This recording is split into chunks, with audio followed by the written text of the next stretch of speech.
त्यामुळे महाराष्ट्राचे विषय दिल्लीमध्ये जे काही केंद्राशी निगडीत आहेत ते आम्हाला सोडवायचे होते आणि म्हणून आपले CR पाटील साहेब जलशक्ती मंत्री त्यांच्याबरोबर बैठक झाली. केंद्रीय गृहमंत्री आणि सहकारिता मंत्री अमित भाईंची बैठक झाली आणि सकारात्मक बैठका झाल्या. त्यामुळे तुम्हाला असं 2 दिवस आम्ही आलो, मग 2 दिवस तुम्हाला एवढा असा प्रश्न का पडले? 2 दिवस आम्ही आल्यानंतर इथे महाराष्ट्रासाठी आम्हाला काही जनतेसाठी आणि महाराष्ट्रातल्या काही अडचणींसाठी केंद्राकडे बोलायचं नाही, मग कुठं बोलायचं? अगोदर तर सरकारना ते केंद्राशी बोलणं त्यांना कमीपणाचं वाटायचं, पण आम्हाला ते वाटत नाही. आम्ही शेवटी जनतेसाठी, महाराष्ट्रासाठी आदरणीय प्रधानमंत्री नरेंद्र मोदीजी असतील, बाकी अमित भाई असतील, इतर जे काही मंत्री असतील, त्या संदर्भामध्ये त्यांच्याशी चर्चा करून महाराष्ट्रासाठी काही ना काही केंद्राने नेहमीच दिलेलं आहे. हजारो कोटी महाराष्ट्रासाठी दिलेले आहे. ते शेवटी मागितल्याशिवाय मागायला तर पाहिजे, प्रयत्न करायला पाहिजे. रात्री उशिरापर्यंत खूप बैठकी झाल्या, बैठका सुरू होत्या अशी कानावरती चर्चा आहे. कोणाच्या बैठका? आम्ही पण काही ठिकाणी गाठी झाल्या, अशी चर्चा कानावरती आहे. काय वास्तविकता आहे? महाराष्ट्रासाठी घटना ज्या घडल्या त्या सगळ्या तुम्हाला सांगितल्या आणि त्याच्यातले सगळे विषय आपल्याला माहीत आहेत. त्यामुळे आणखी काही असं दुसरे काही विषय रात्रीच्या 1:30 वाजता काय बैठका महाराष्ट्राच्या विकासासाठी किंवा अशा होत नाहीत आणि त्या झाल्याही नाहीत आमच्या बैठका. राजकीय बैठका होत्या का सर? राजकीय बैठकाच झाल्या नाही. तुमचा शोध तुम्ही म्हणून तुम्हालाच विचारतोय मी, तुम्ही 2 दिवस काय पाहिलं ते सांगा. तुमच्याकडून फीडबॅक आम्हाला घ्या. शिंदे साहेब, विधान परिषदेच्या निवडणुकीच्या अनुषंगानं महाविकास आघाडीकडनं स्पष्ट केलं गेलेलं आहे की ते 17च्या जागा आहेत, त्या 17 जागा महाविकास आघाडी म्हणून लढणार आहेत.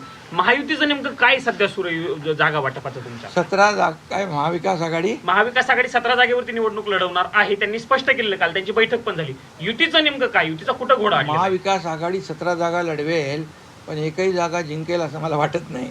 आणि महायुती जागा सगळ्या 17 जागा लढवेल आणि 17च्या 17 जागा जिंकेल. पण 17 जागामध्ये नेमकं तुमचं काय चाललंय सध्या? कारण काय चाललंय आता ते तुम्हाला उद्या कळेल ना. गणित सांगा सर, गणित सांगा. महायुतीचं गणित. महायुती 17 जागांवर लढवणार निवडणुका आणि 17 जागा जिंकणार. शिवसेना, राष्ट्रवादी आणि भाजप किती जागा लढवणार? काय फॉर्म्युला आहे? फॉर्म्युला आता तुम्हाला माहित आहे ना.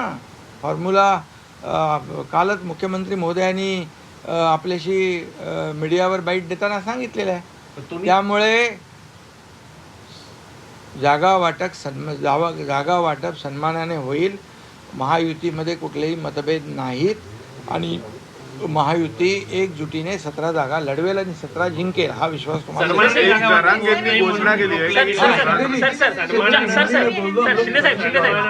जागा वाटप होत नाही, सन्मानानं जागा वाटप होत नाही म्हणून रखडलेलं आहे का? नाही, रखडलं म्हणजे अरे तुम्हाला अजून 1 तारखेपर्यंत फॉर्म भरायचे आहेत. काय तुम्ही एवढ्या घाईवर? तुम्हाला आमच्यापेक्षा तुम्हाला जास्ती घाई आहे लागलेली आहे. घोषणा केली आहे की रणरणत्या उन्हात मी म्हणजे थेट उन्हामध्ये विना छपरा शिवाय मी उपोषणाला बसणार आहे, अन्न पाणी त्याग करून. नाही, आता त्यांना प्रसाद लाड आमचे आमदार जाऊन भेटले आणि त्यांनी काही गोष्टी त्यांच्या मागण्या ज्या आहेत त्या ऐकून घेतलेल्या आहेत.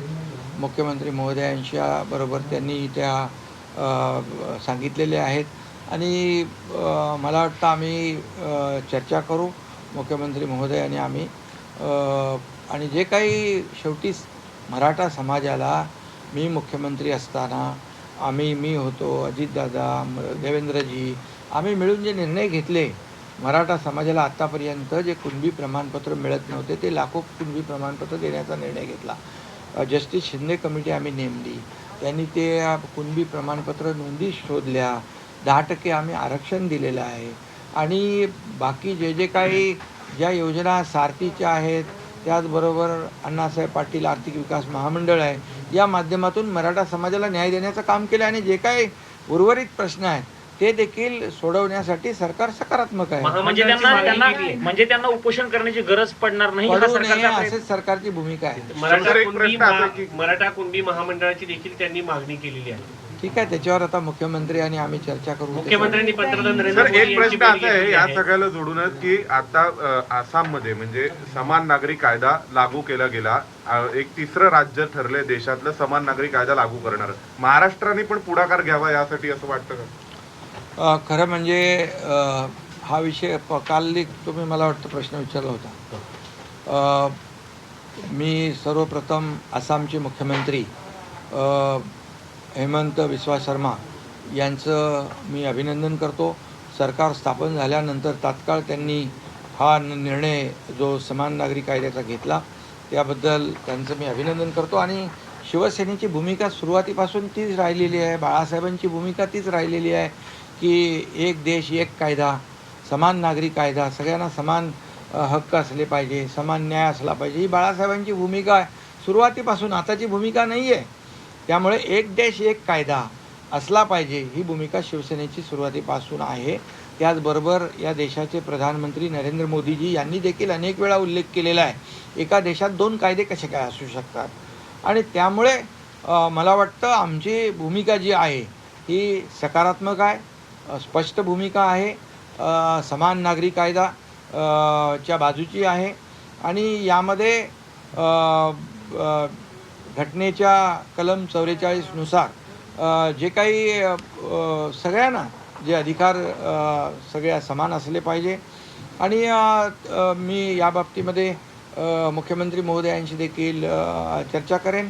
आणि आम्ही सरकार म्हणून या बाबतीमध्ये जो सकारात्मक, जसं बाळासाहेबांची जी 3 स्वप्न होती, अयोध्येत राम मंदिर बांधणे, 370 कलम हटवणे आणि तसंच समान नागरी कायदा, ही 3 स्वप्न होती. त्यापैकी 2 स्वप्न आदरणीय प्रधानमंत्री नरेंद्र मोदीजी आणि गृहमंत्री अमित भाई यांनी पूर्ण केलेली आहेत. मला वाटतं हे 3रं स्वप्न देखील पूर्ण होईल असा विश्वास आहे. आणि याच्यामध्ये काही लोक जे काही गैरसमज पसरवतात, याच्यामध्ये ह्याच्यावर अन्याय होईल, त्याच्यावर अन्याय होईल, तर आदिवासी समाजाच्या बाबतीमध्ये देखील काही कन्फ्युजन क्रिएट करतात लोक.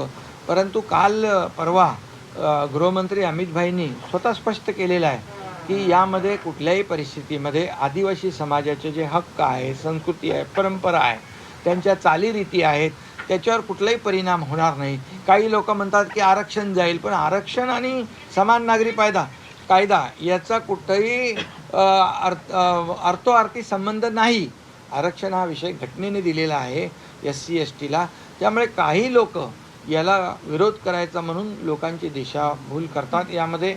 आणि म्हणून मी एवढंच सांगेन की या बाबतीमध्ये आम्ही सकारात्मक आहोत. सर, शिंदे गुदमरले आहेत असे संजय राऊत हे जितेंद्र ठाकूरांना एक मिनिट शिंदे गुदमरले आहेत आधीच या पूर्ण सरकारमध्ये असे संजय राऊत यांनी विधान केलंय विधान परिषदच्या सध्याच्या स्थितीला बघून. ते बोलतात फडणवीस सांगत आहेत मित्र आहेत, पण आज भाजप आणि शिंदे एकत्र पुढे लढू शकत नाही असं संजय आणि राऊत हितेंद्र ठाकूर यावर मला भेटले त्यांना भाजपवाले विधान परिषदेसाठी. आम्ही एकच सांगतो की महायुती मजबूत आहे, आम्ही एकत्र काम करतोय, एकत्र महाराष्ट्राचा विकास वेगाने सुरू आहे. याची पोटदुखी विरोधी पक्षाला आहे, याचे जे काही पचनी पडत नाही त्यांच्या, म्हणून या अशा प्रकारच्या दिशाभूल करणारी वक्तव्य करत असतात. त्याच्यावर आम्हाला काही लक्ष द्यायचं नाही. 2च प्रादेशिक पक्ष आहे, एक उद्धव ठाकरेचा पक्ष आणि दुसरं शरद पवारांचं. आणि आमचा काय कुठला पक्ष? त्यांना आज महाराष्ट्रामध्ये भारतीय जनता पक्ष सगळ्या निवडणुकांमध्ये आपण पाहिलं तर पहिल्या क्रमांकाचा पक्ष आणि आमचा शिवसेनेचा 2ऱ्या क्रमांकाचा पक्ष. त्यामुळे आता त्यांचे जे काही त्यांचे नंबर कुठे गेलेत ते त्यांनाच माहीत नाही आहे. त्यांचे नंबर जे आहेत ना, किती नंबरला गेलेत तेच त्यांना कळत नाहीये. ठाकरे फडणवीसांना म्हणत होते जितेंद्र ठाकूर भेटलेत म्हणून. मी